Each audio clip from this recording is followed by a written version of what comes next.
Alors, on y va pour le travail de ce mardi. Excusez-moi, je rigole parce que je m'étais promis que je dirais pas alors au début de ma vidéo parce que j'ai remarqué que je le disais à chaque fois, mais c'est trop, tant pis, c'est trop tard. Donc alors, on va commencer par corriger le travail qu'il y avait à faire ce lundi sur les nombres décimaux. Donc c'était la fiche numéro 7. Donc j'ai regardé votre travail, c'est très très très très bien dans l'ensemble, mais il y en a certains qui ont eu une petite confusion par rapport à ce que j'ai expliqué. Donc je vais reprendre ça rapidement.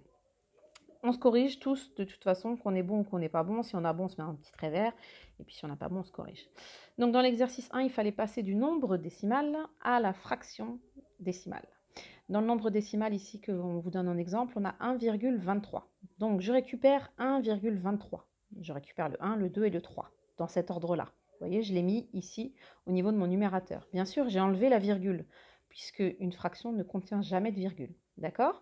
Je mets ma barre de fraction et ensuite, étant donné que c'est une fraction décimale, je sais qu'elle va être soit en dixième, soit en centième, soit en millième. Il existe d'autres types de fractions décimales, mais vous verrez ça vraiment dans très longtemps. Donc nous, dixième avec un zéro, centième avec 2 zéros, millième avec 3 zéros. C'est tout ce qu'il y a à connaître.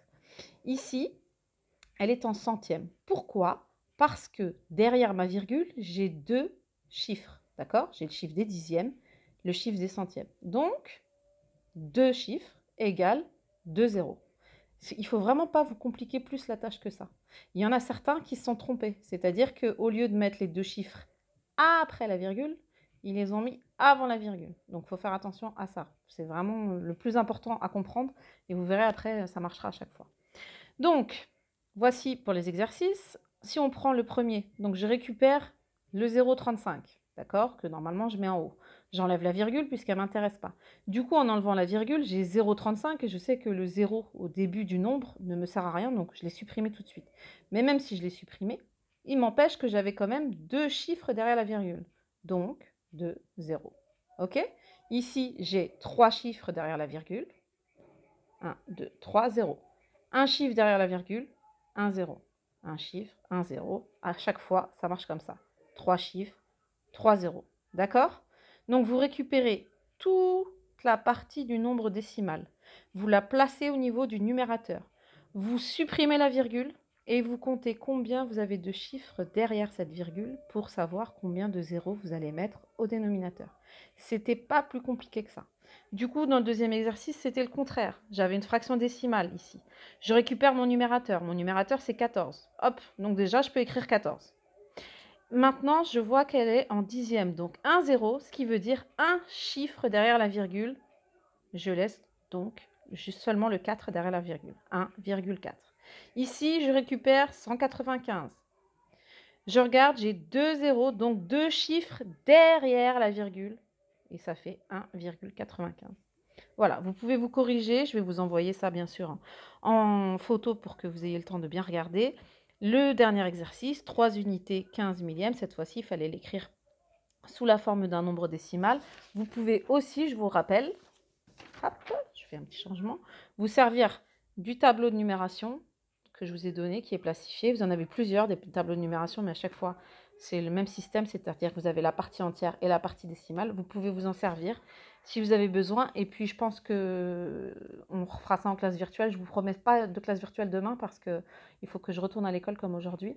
Donc, je ne suis vraiment pas en mesure de vous en promettre une demain. Mais dès la semaine prochaine, en classe virtuelle, on pourra retravailler sur l'utilisation du tableau de numération pour ceux qui ont un petit peu de mal. Je le répète une dernière fois. J'ai 25 dixièmes. Je garde le 25 de mon numérateur. C'est lui qui va me servir de base pour écrire mon nombre décimal. Je regarde dixième 1, 0. Je laisse qu'un chiffre derrière la virgule. OK?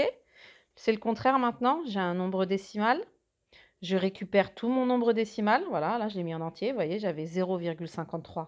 Ça me fait 0,53. Je regarde, je vois que j'ai deux chiffres derrière la virgule. Du coup, je vais mettre une fraction décimale en centième puisque 2 zéros. Et là, j'ai bien une fraction qui est correcte, mais pour qu'elle soit encore mieux, je supprime le 0 qui ne me sert à rien. Voilà, du coup, vous allez pouvoir passer à la fiche numéro 8. Aujourd'hui, Fiche numéro 8, toujours sur les fractions décimales. Dans l'exercice 1, vous avez un tableau qu'il faut compléter avec les différentes façons d'écrire un nombre décimal. Donc, écriture avec les mots unité, dixième, centième, millième, exactement comme de l'exercice 3 que vous avez fait lundi. Donc là, on m'a donné un nombre, 2,22. Je l'ai écrit 2 unités, puisque j'ai 2 unités, et 22 centièmes, 2 unités, 22 centièmes. OK? À côté, je dois l'écrire sous la forme de la fraction décimale et de la partie entière. Donc 2,22, c'est 2 plus 22 centièmes. Et à côté, je l'écris uniquement sous la forme d'une fraction décimale, 222 centièmes. Donc vous devez compléter à chaque fois le tableau en entier pour cet exercice 1. Pour l'exercice 2, vous devez trouver l'écriture à virgule des fractions suivantes. Donc c'est exactement les exercices qu'on a fait avant. Je récupère mon numérateur, je le mets ici, qui va me servir de base. Je regarde ici, j'ai un 0, donc il va me rester un seul chiffre derrière la virgule. OK? Et pour terminer, vous avez l'exercice 3, l'exercice 4 ou l'exercice 5 et l'exercice 5 que je ne vous réexplique pas puisque c'est exactement le même principe que les exercices qu'on a déjà fait. À vous!